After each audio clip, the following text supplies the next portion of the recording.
Good afternoon, ladies and gentlemen, and welcome to our program called Co-Discoverer Matthew Henson, Breaking Barriers of Polar Exploration During a Time of Segregation and Racism.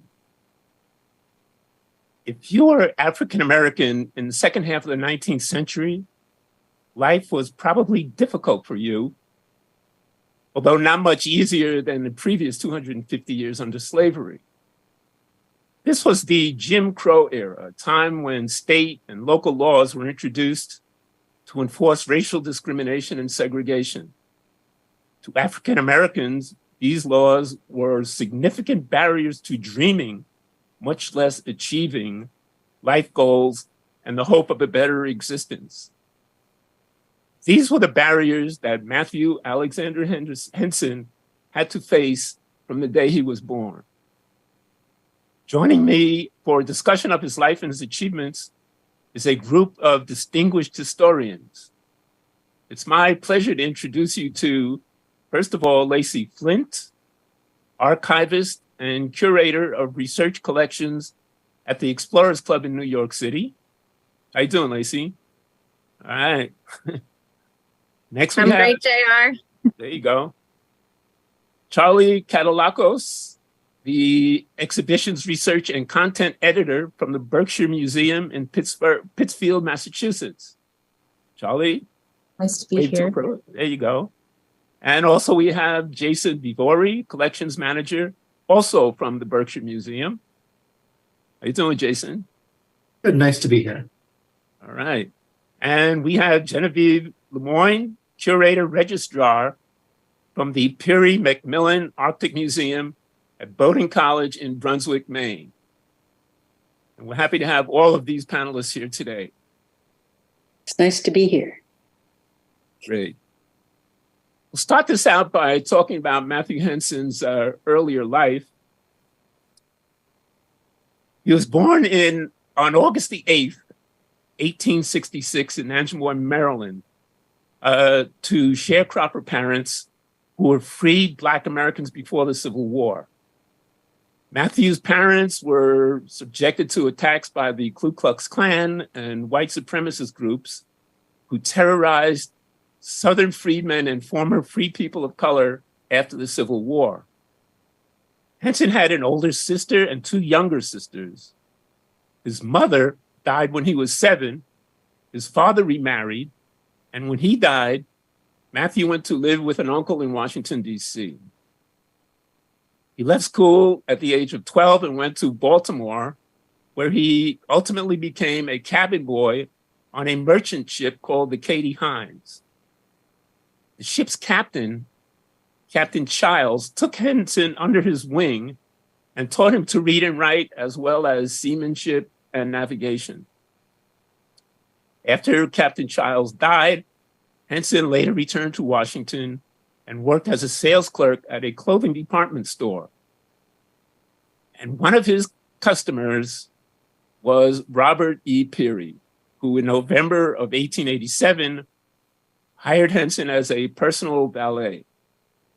Now, at that time, Peary was in the US Navy as a civil engineer, working on a survey in Nicaragua for a proposed canal, which later wasn't built in Nicaragua, was built in Panama. And he took Henson along as his valet. Peary was impressed by Henson and subsequently recruited him as his first man on his Arctic expeditions.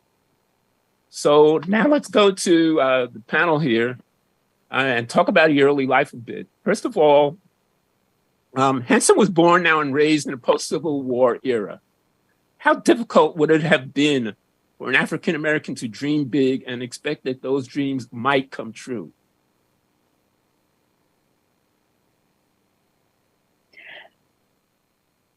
Anyone is free to answer. Don't be shy.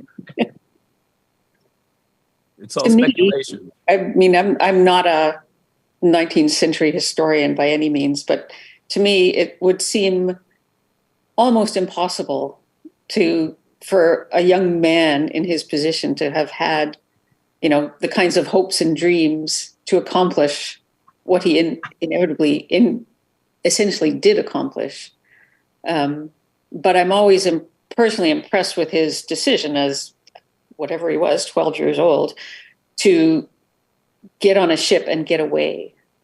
And I think that was maybe one of the most important decisions he ever made. Mm-hmm.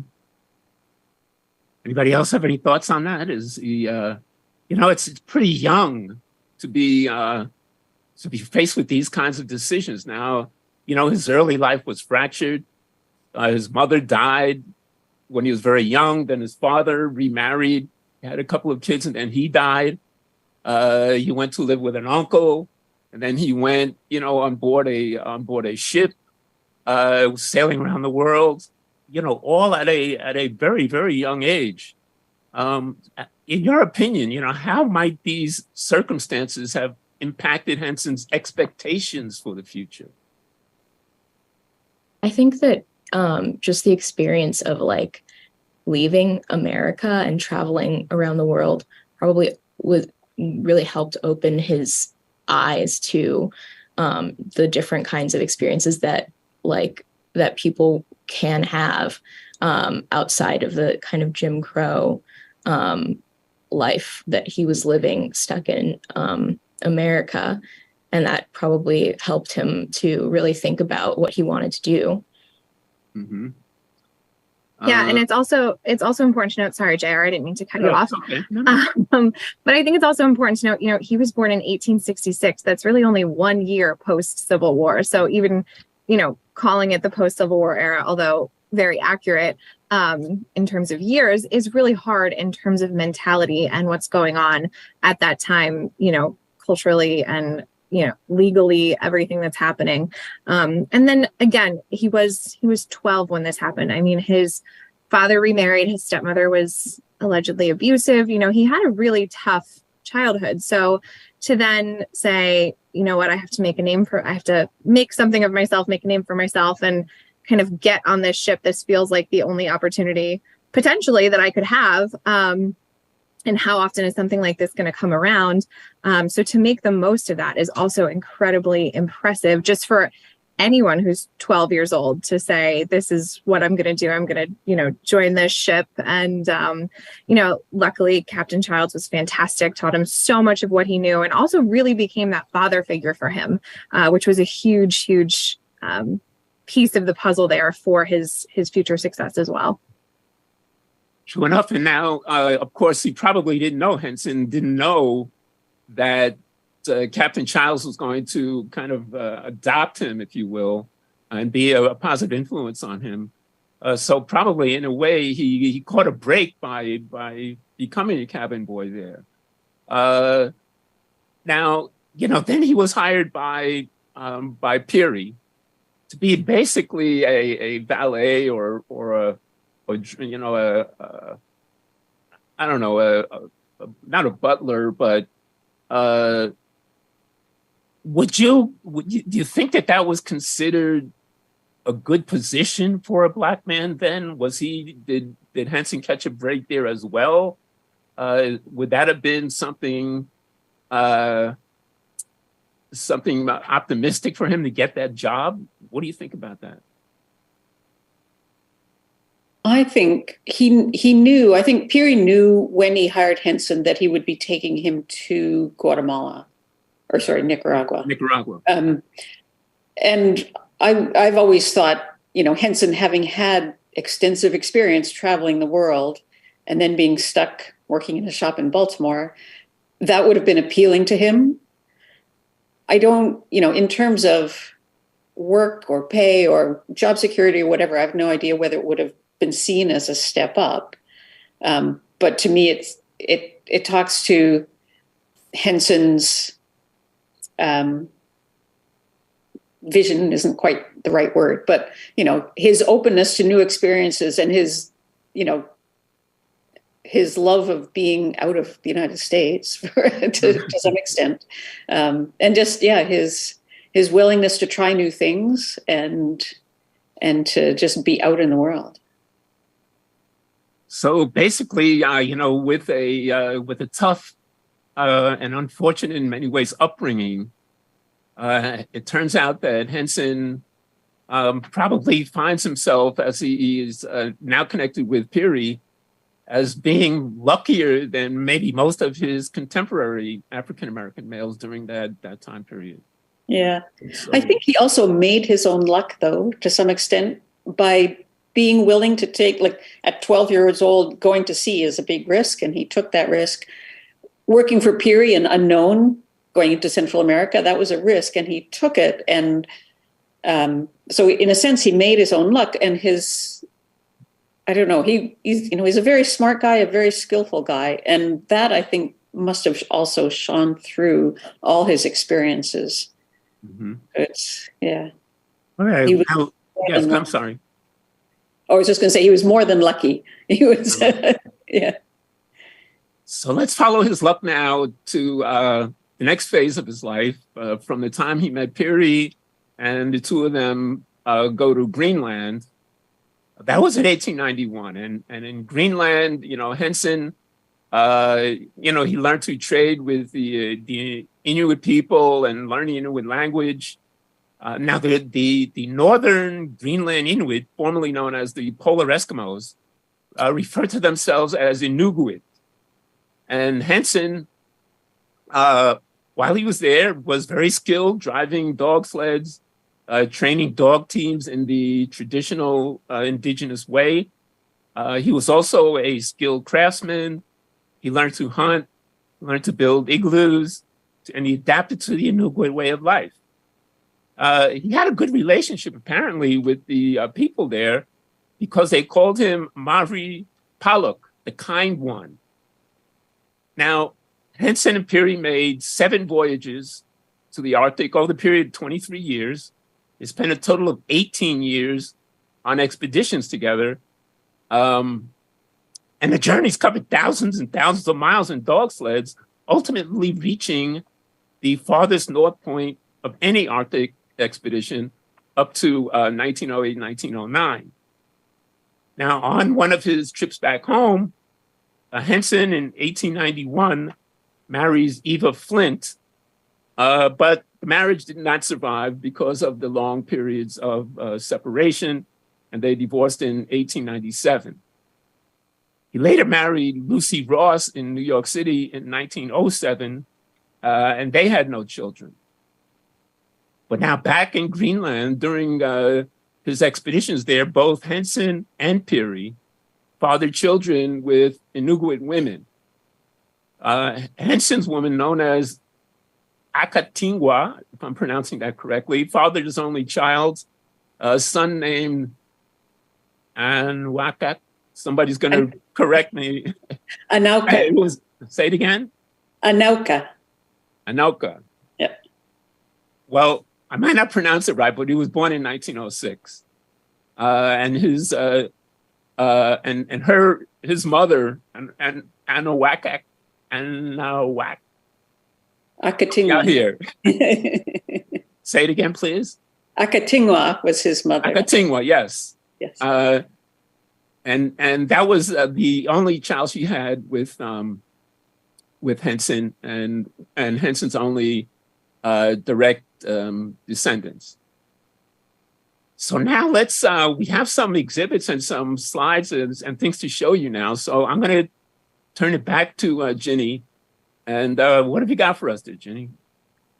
Well, if we have the first slide, this is a photograph that I like a lot. It's from the 1890s, so from the earlier expeditions. And there you can see Matthew standing among a group of Inuit men and boys with there's a few women in the background there on the left side.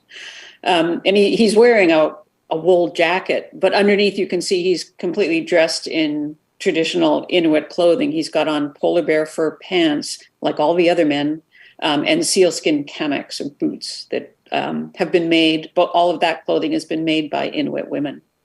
All the people on Peary's expeditions did dress mostly in fur clothing while they were there. But Henson seems to have taken to it like a duck to water. He's clearly very comfortable among the people. And even though this was early on in his time in Greenland, he's at home and they are at home with him. I think that's what I get out of this photograph. He was a very personable guy, and people there still talk about him in a very loving way. You know, he was called Mari Paluk, the kind one, and everyone still remembers him that way. So he's by no means forgotten in the community, even though it was over 100 years ago that he was last there. If we want to move to the next slide. Let's see. There we go. So this is another image that I like very much. This one was taken in Battle Harbor in Newfoundland and Labrador in 1909 when the North Pole expedition was on its way home. And so this is a press photograph. You can see 4 members of the expedition dressed in different kinds of furs, sitting on a sledge on board the ship, the Roosevelt. And there's lots and lots to talk about with this photograph. And we'll talk about some of these things in more detail later. The sledges we'll talk about, and particularly the clothing that Henson is wearing. You'll see images of that in a little bit.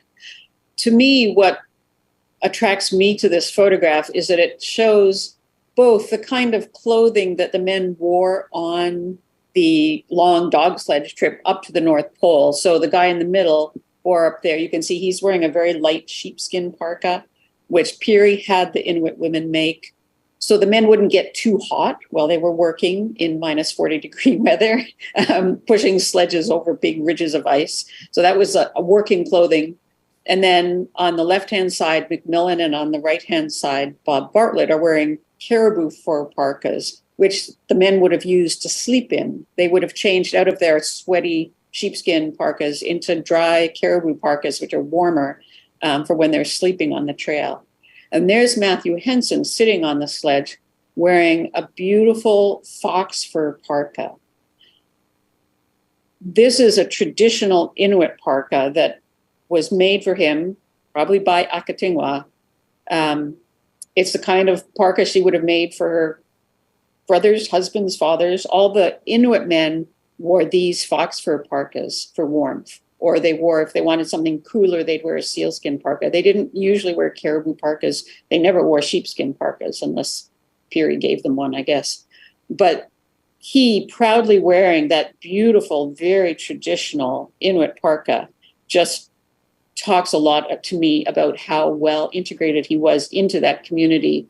None of the other men had loving wives to make parkas for them, but he did. So that's one of the things I really like about that image. It's a kind of hidden message. The public would not have recognized the importance of that particular style of clothing when they saw this image. But if you know anything about Matthew Henson, you can discern that message. If we want to move to the next slide, this is a photograph of Anauka.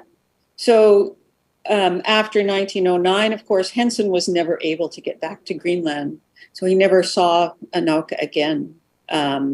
But Donald MacMillan, who you saw in the last picture, he continued to go into the Arctic up into the 1950s, and he met Anauka lots of times and worked with him and took photographs of him. This photograph is from 1924. And we also know from correspondence we have in the archives here that Henson and MacMillan stayed in contact.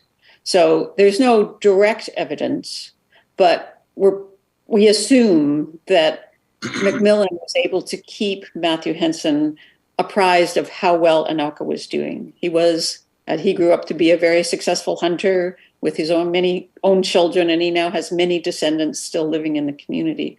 So this is a lovely portrait. MacMillan took many portraits of people in the community, and we have later pictures of Anauka as well, going up into the 30s and 40s. So this is, we think, one way that Matthew could have continued to have a little bit of contact with his son when he himself was unable to return to the Arctic. And finally, the next slide, it's not the last slide by any means. There we go. This is about Henson and about the Inuit. So on the right-hand side, you can see a model a small model that was made as a souvenir of a traditional sledge from northern Greenland. So it's made of wood. It's lashed together with seal skin. It's great for driving dogs over the sea ice. It's exactly what you need. And on the left, you can see the Hubbard sledge, which is one of the sledges that went to the North Pole with Peary.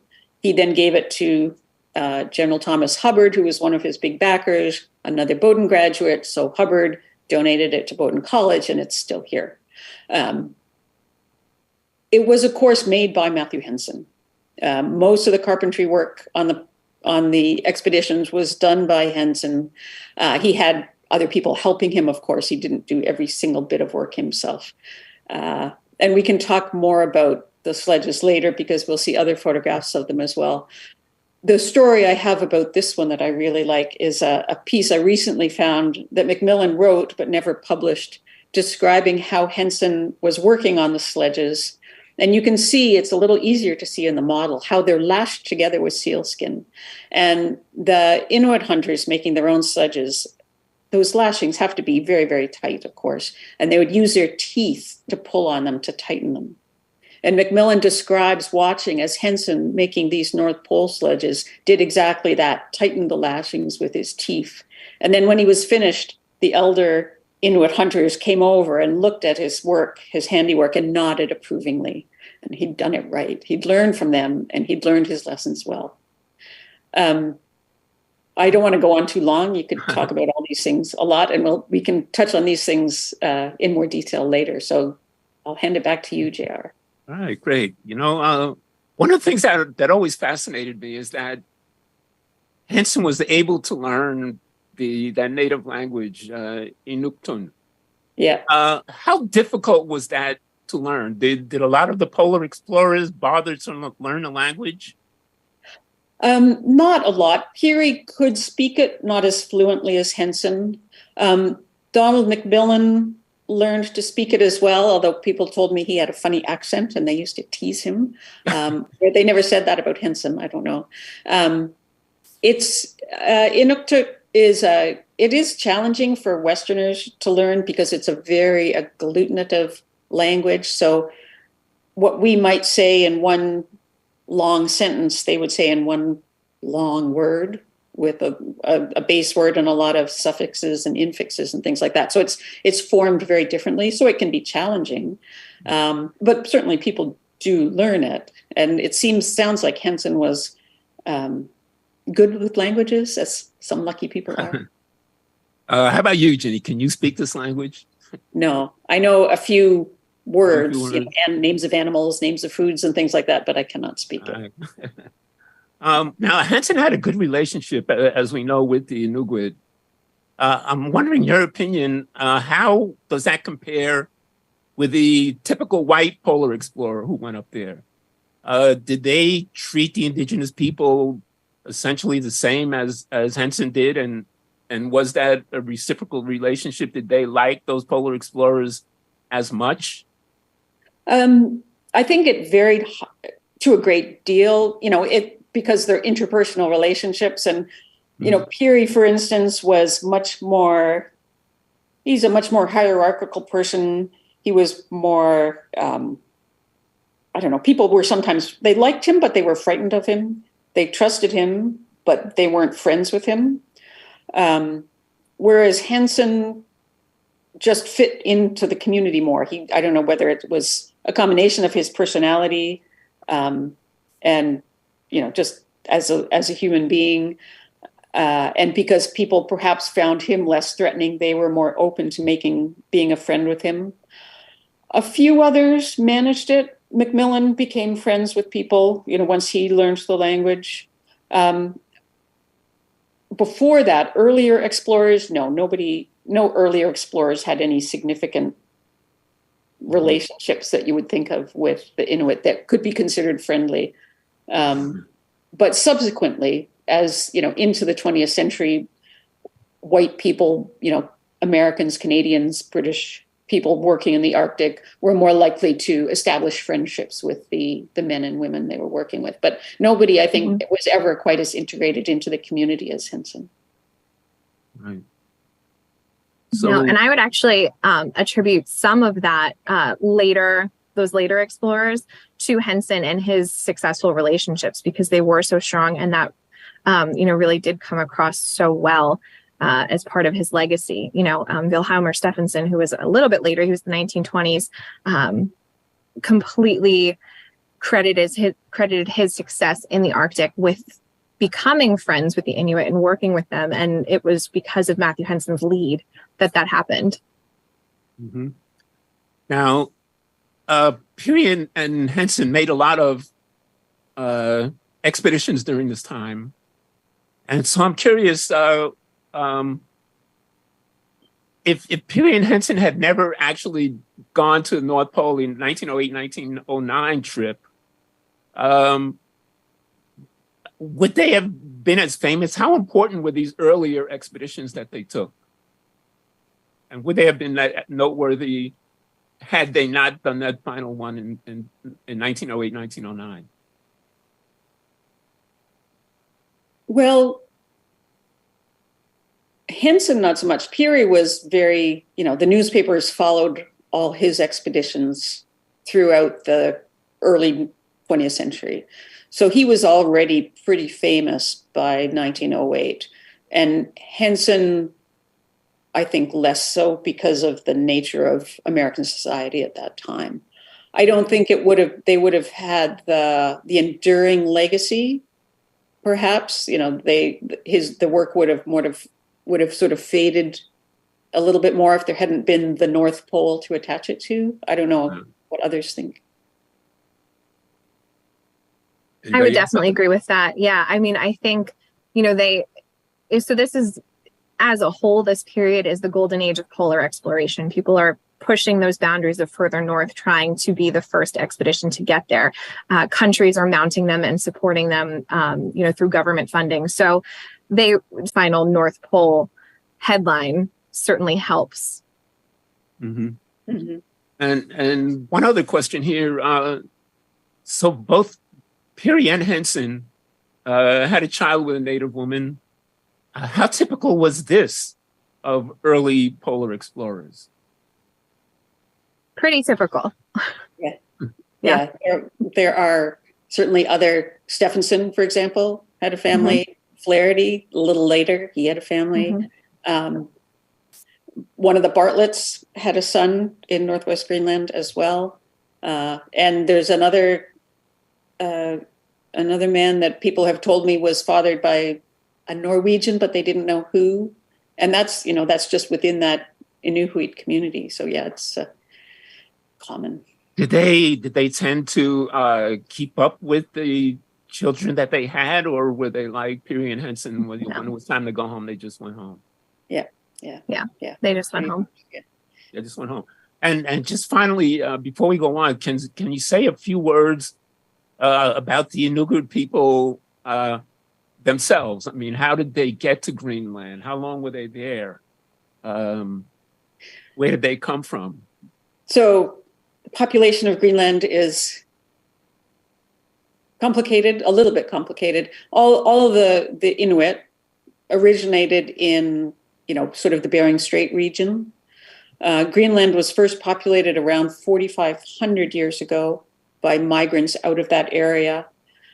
And then around 800 years ago, another group of migrants came across, and those are the direct ancestors of the contemporary Inuit. So they arrived in Greenland around 1200 AD. And basically they have been, as far as we can tell, in that area of Greenland and lots of other places in Greenland ever since then. There's some possibility that there was a break in occupation, but archaeologically, we haven't really been able to identify it. So they originally came from, Alaska, the Bering Strait area. They've been in Greenland for a very long time. Okay, and I'm sorry about my video camera that just went off on its own. It'll probably come back. It probably, saves you from looking at my ugly mug here on the camera. So we'll just go from here for a while. So that moves us now to 1908, 1909. Peary is now mounting his final attempt to reach the North Pole. And this expedition was large. Peary wanted to establish a series of caches along the way, along the routes of the north, so that they would have enough food and supplies to get there and get back. So when Peary and Henson boarded their ship, the Roosevelts, they left Greenland August 18th, 1908. They were accompanied by 22 Inuit men, 17 Inuit women, 10 children, 246 dogs, 70 tons of whale meat, 50, the meat and blubber of 50 walruses. They had hunting equipment. They had tons and tons of coal. And then on February 1909, Henson and Peary depart from their ship from Cape Sheridan on Ellesmere Islands, and they began laying the final trail and caching supplies en route to the North Pole. Now, on that final stretch, Peary selects Henson and 4 Inuit as part of that final team of 6 to make the final run at the pole. Before they got there, Peary could no longer continue on foot, and he rode in a dog sled. He was having trouble because he had lost 10 of his toes to frostbite prior to this expedition. So he sat in the sledge, and he sent Henson ahead to scout. And then Henson later claims that he was the first to reach the North Pole. Now, when they came back, the claim by Peary's team that they reached the North Pole was widely debated in the newspapers at the time, as was the competing claim by Frederick Cook. The National Geographic Society, which I believe may have been a sponsor of this, as well as the Naval Affairs Subcommittee of the U.S. House of Representatives, both credited Peary's team with having reached the North Pole. But others remained doubtful. A reassessment of Peary's notebook by British polar explorer Wally Herbert in 1988 found it, quote, lacking in essential data, unquote, thus renewing doubts about Peary's claim. So that's a brief description of that trip to the North Pole that made them famous, or made Peary famous at the time. We have some more exhibits to show you here. And so we'll turn it back over to Charlie. You want to take it here? Sure. So the Berkshire Museum has both the sledge, one of the sledges that made the final trip to the North Pole, as well as Henson's fursuit. So this is the sledge that we're looking at right now. I think that, as Jenny was saying earlier, talking about like the lashing, the sledge was designed by Peary and then built and maintained by Henson. And I think it really exemplifies the collaborative nature of this expedition in the combination of the traditional Inuit technique of the lashing as opposed to using pins to withstand the harsh sea ice of the North Pole, and then the slanted upstanders were in addition changed from just the straight upstanders by Peary, which gave the sledge more lifting capabilities. So they were able to transport up to, I think, 1,200 pounds of supplies on just this single sledge. And we can move to the next slide to take a look at the Henson fursuit as well. Jason, if you want to talk a bit about the materials used here, that would be great. Yes. So the fursuit, the parka is made of blue fox, which is a blue fox fur, which is a polymorph of the Arctic fox. It's a variant of it. There is the you can see the underneath there is the, what do you call it? It's like it's a flannel shirt that was underneath of the suit. And then, of course, the pants are polar bear, and then the boots are sealskin. I think this one's really interesting, having seen that picture earlier with Matthew Henson in it, because you can see that this is the exact design. This is that suit from that image in an interesting piece.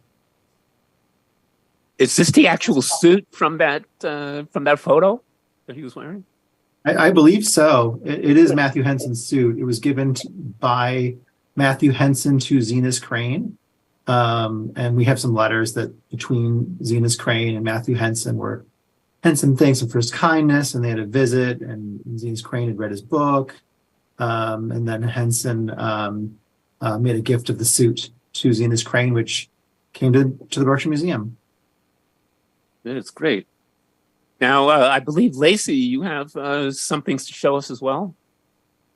I do, yeah. So I have the Explorers Club has the mittens that Henson wore. So if we can get that. Oh, sorry. Did you, Jason and Charlie, want to talk about this photo? So yeah, this is just us taking the suit out for filming that video that you just saw. It was most recently displayed along with the sledge, I believe, last summer, and where we were talking about exploration and just like the human drive to go to extreme places. And so it was really it was a great experience to work on writing some more interpretation for that exhibition and kind of update the way we were framing the expedition and the importance of both Henson as well as the Inuit men and women who were really essential in having the expedition be successful. Yeah, I would also comment, we're wearing disposable lab coats in the picture because the parka particularly is very soft and supple, which is very nice. It's been well maintained, but as happens with these older pieces like this, when you have skins that have maintained that a level of elasticity, a lot of it has to do with the fact they've been at some point treated with some sort of arsenic compound or something of that nature to protect it from, infestation in the future. But we're just taking a little bit extra precaution because of that. We suspect there's some level of treatment to the piece when it arrived. Well, it looks great. Lacey, do you have something else? Sure. Yeah. So these are the mittens that go with it, and I can have if I can have the next slide, please. Thank you so much. So that's a photo. Here they are in reality, so you can see sort of the size. This is a sealskin mitten, and Henson actually inscribed them, worn by me to it, of course, being the North Pole. And he gifted them to the Explorers Club when he became a member here in 1937. So you can see this is sort of the exterior layer, of course, sealskin being fantastic for waterproofing. And then you have more of the warmth layer, and this is the sort of the interior mitten, right, with the seal fur and then the polar bear fur cuff. And these were actually just recently brought back from conservation. So we know there's no arsenic on them. They have been treated, which is why I don't need the protective suit, in case anyone was worried about that.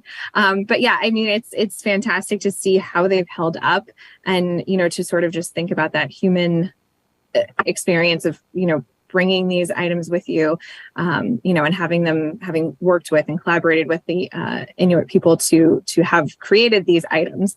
The other thing that's important to note too, kind of back to the sledges, is, Henson writes that when you're doing these lashings, right, you can't wear these really cumbersome gloves or mittens or things like that. So you actually have to do it, using your teeth, A, or B, take your mittens off and do it without anything on. And of course, you're in the Arctic, it's freezing cold. So he would say, you could really only lash one or two pieces before having to stick your hands back into your gloves and kind of regain that warmth to kind of complete the job. again, just another sort of incredible thing when you're thinking about the logistics of planning for and actually executing an expedition. And up next, we see some lantern slides that are part of the Explorers Club collection, if I could get the next slide. And this kind of shows you, and I'll show you another slide as well, some of the images that were taken in the field on the actual expedition itself. So the image of the map there, these I should also mention, lantern slides. It's actually the first form of projected image. These are actually small glass slides that in many cases have been hand colored. So this is from our North Pole collection from that 1908-1909 expedition. So the top image you see there in the corner is a map of the region. So if you're looking at the very, very top corner there, that's where Ellesmere Island is. It's hard because I can't really point to it for you on the map, and I'm sure you can't really see it. But to give you some context, that's where they were. To the left, that ship there is the SS Roosevelt, and you can see it did get stuck in the ice. Ultimately, they had to wait a very long time before they could sail home from Cape Sabine. And then in the bottom corner, I think it's always really interesting to point out, you know, you can see Robert Peary there in the center with the mustache. And these members of the expedition team are dressed kind of in their formal gear, right? They're nice formal wear. They're heading up, embarking on this journey in really fairly normal, regular clothes for the time. And again, that really speaks to preparedness. Very often explorers say, you know, there's no bad conditions. You have to be prepared for everything, right? Really only bad gear and bad prep. What Robert Peary is wearing there is a great example of really bad gear and bad prep. You know, they're sort of just getting on in their Sunday best. And there are so many examples of expeditions, early expeditions, where the expedition teams actually died, frostbite, all of that, because of their inappropriate gear. And again, speaks to Matthew Henson's spirit and his, you know, craftiness and skillfulness in realizing the Inuit people live here. They probably figured out what works and what doesn't. Let's learn from them. Let's live with them. So I always like to point that out as well. And if I could get the next slide, please. Thank you so much. I love this large photo, this larger photo here, because you can see Henson. He's right there in the center, sort of by that crack in the slide itself, but he's there in the center, surrounded by the Inuit community and the members of that expedition team. And again, all dressed in very traditional clothing, speaking to that spirit of collaboration. You can see them again. He's eating with them that in that photo at the top there with the tent, you know, really embracing life with them. And then, of course, we've included a formal portrait of a sled dog, because why not? There were so many of them on the expedition as well. And with that, I think, Jay. Mm-hmm. Yeah, thank you, Lacey. So now, Peary, on this last segment on his way to the North Pole, of all of the expedition members here that went with him, he chooses Henson and 4 Nuguit hunters, Uta, Igingwa, Siglu, and Okuya, to accompany him on this final push. Why did he pick those guys, those 5 guys specifically, to make that final dash? Well, I can jump in. I think he picked Henson.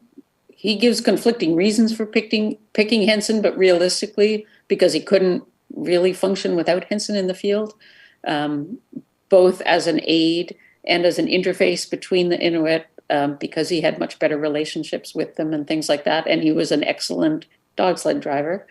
The other men he picked because they were the best, also dog sled drivers, the best workers. Uta in particular had worked with him on many, many expeditions, and I wouldn't say they were close, but they did have a very good working relationship. And Uta later talked about the amount of respect that he had for Peary, and even though that they thought going to the North Pole was pretty pointless, they had an understanding of that this was something Peary wanted to do, and Peary would pay them well to do it with them. But yeah, he was the kind of person who would find the best person for the job and get them to do the job. So they were the best, hunters, the best dog sled drivers, the most healthy. They hadn't injured themselves on the trail or anything like that. So, but it's been said that Peary chose them because he didn't want any other white polar explorers to go along with him. So, to what extent is that true? That yes, he was picking, he did want the best guys to go with him, but at the same time, he wanted most of the fame for himself. Is that a fair evaluation that some people have? I certainly think that could be a fair assessment. It's certainly one of the reasons people claim he chose Henson. I mean, yes, I do believe he chose Henson because he was the best person for the job. Peary has a very long history of choosing him for that reason. But when you think about these explorers, right, ego is absolutely part of it. So, Bob Bartlett was the last to turn back. He turned back at 87 degrees north latitude. With him, I don't want to say out of the way, so to speak, but there could be really no other claim for Peary to say anybody else, any other white man had reached the pole first. It would have, ostensibly been him because he was the only one up there at that point. Mm-hmm. And in terms of, recognition and fame, at that point, Bartlett had certainly not equal recognition and fame as Peary. He was very, very young and early in his career. He would later gain significant recognition. There absolutely could have been some early perception from Peary that, Bartlett could claim, could steal some of his thunder. Who's to say? But now, after all these years together, Peary and Henson, their relationship changed forever on that trip. Does anyone want to speak to that? Was it jealousy? Was it, the fact that Henson claimed that he was there first? I mean, something definitely happened and it changed him forever, I would say. I think there was a combination of things. One, Peary was, he was very good at picking the best person for the job. But he was also, I think historian Lyle Dick has described him as being very instrumentalist. That is, he would pick the best person, and then when they weren't the best person anymore, he was done with them. And to some extent, Henson's role, once they got to the North Pole, was over. Peary did not need him anymore. Mm-hmm.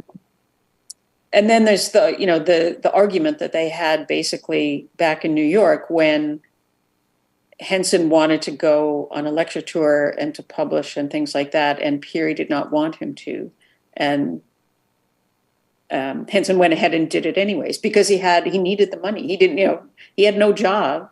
Peary didn't need him anymore, and he didn't have any job. And in those days, at that point he was in New York, his options were extremely limited. So there was an opportunity for him to make a living, and he took it. And that was a real, Peary was extremely angry about that, I think. And that really, mm-hmm. Whatever divide was there before, that just widened it. Right. One other question on this segment of Henson's life and this expedition, 1908, 1909. So Dr. Frederick Cook says, well, he was there before them. He was there a year before them. How strong was his case? Ultimately they said it was Henson. They're shaking their heads. No, it wasn't a very strong claim. It was later. There's always going to be controversy over whether Peary and Henson actually made it to the pole. It just will always exist. Right now, the best we can do is say if they didn't actually get there, they got very, very close and certainly were the closest.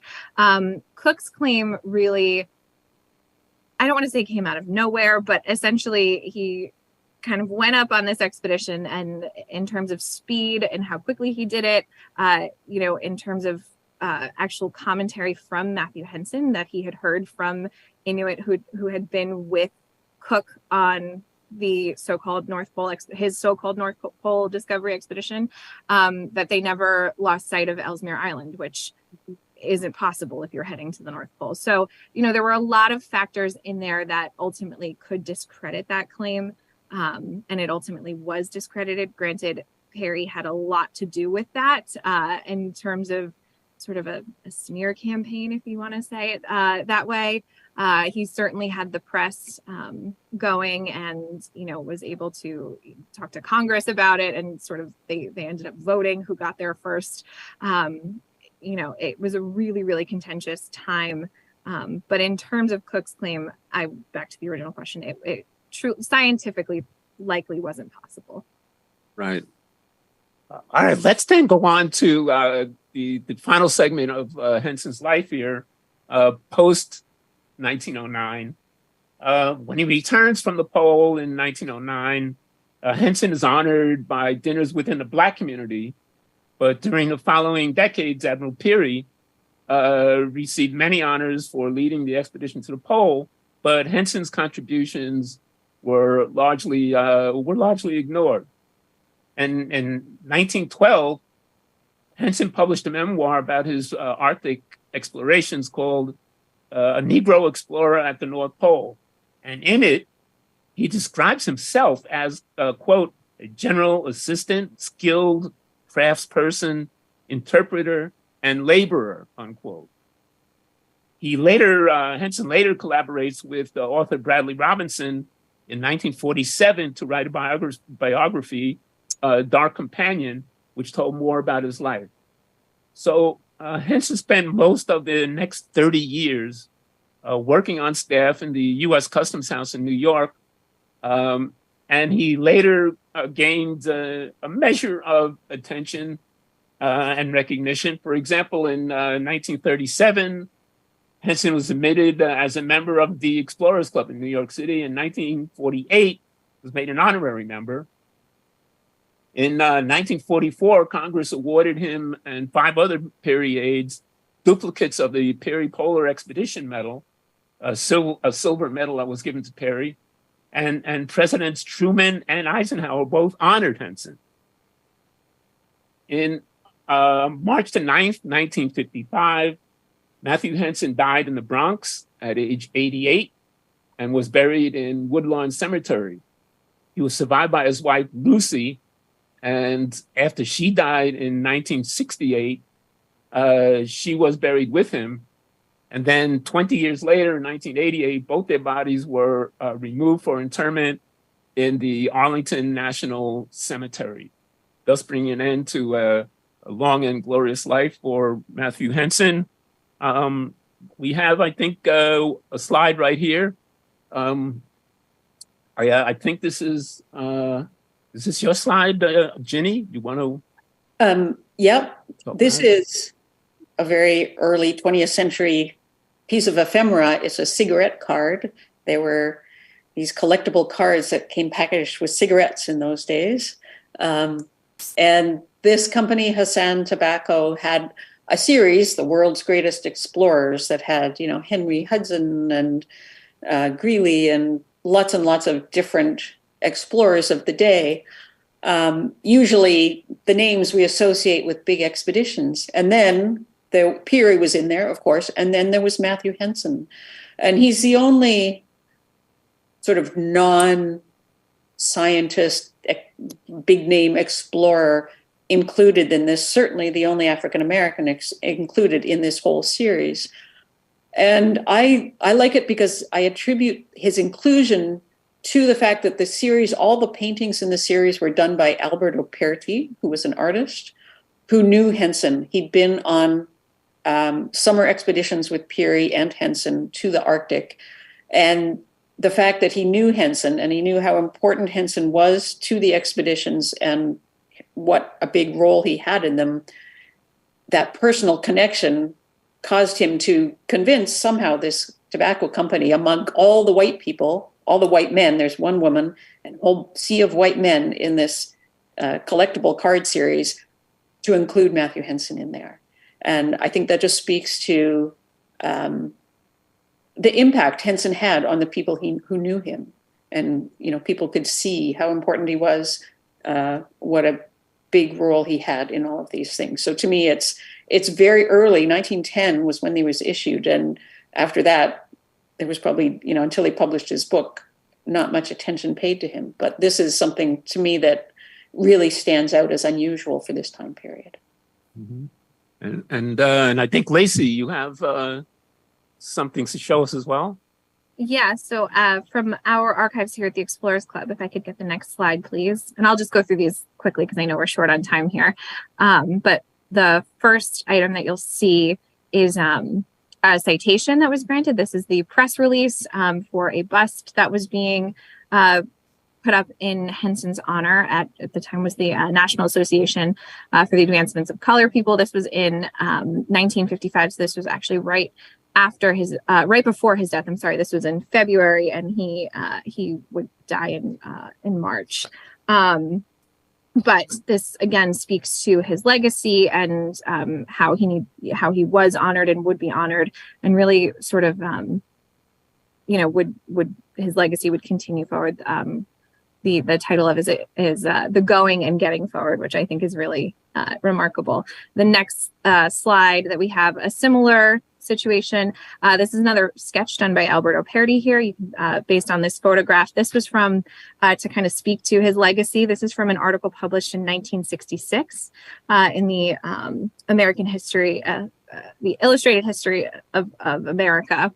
And essentially, this article was based on an interview done during Matthew Henson's life with the author. So this was actually done about 20 years prior to publication in this, and again speaks to telling that story and giving him the credit that he deserved. And then our final slide that we have, and I love this because again speaks to pop culture and kind of getting the word out to the masses. In this comic book called The Golden Legacy, you see him and Peary reaching the North Pole, and again just speaking to the audiences that they're trying to reach and capture and share this story with. Comic, excellent. Yes, it does show. I do love it. Shows Peary arriving to the pole after Henson had already gotten there and built an igloo, which I think is fantastic as well. Well, this brings us then to the end of the panel. And in summarizing, excuse me,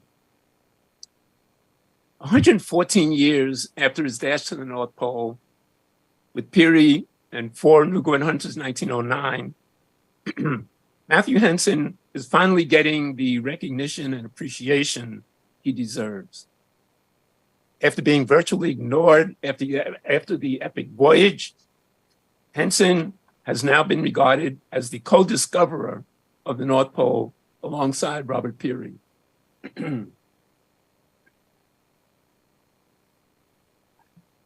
Excuse me. And parenthetically, I believe that the 4 Nuguit hunters who were with Peary and Henson should also be given credit as co-discoverers of the North Pole. As I look back on Henson's long life, I believe his most enduring legacy is not as a great polar explorer, but as a man from humble beginnings who, despite all odds, was able to rise above discrimination and racism of his era to become an extraordinary person worthy of admiration and respect. The lesson from Henson's life is that if you want something badly enough and you try hard enough, you can overcome any barriers that are placed in your way. And although Henson was African-American, his life lesson applies to everyone, thus making him an inspiration and a role model for all of us. I'd like to thank all of you for joining us today on our panel discussion. And I'd also like to thank our panelists for being here and all the artifacts and exhibits that they've shown. Thank you very much.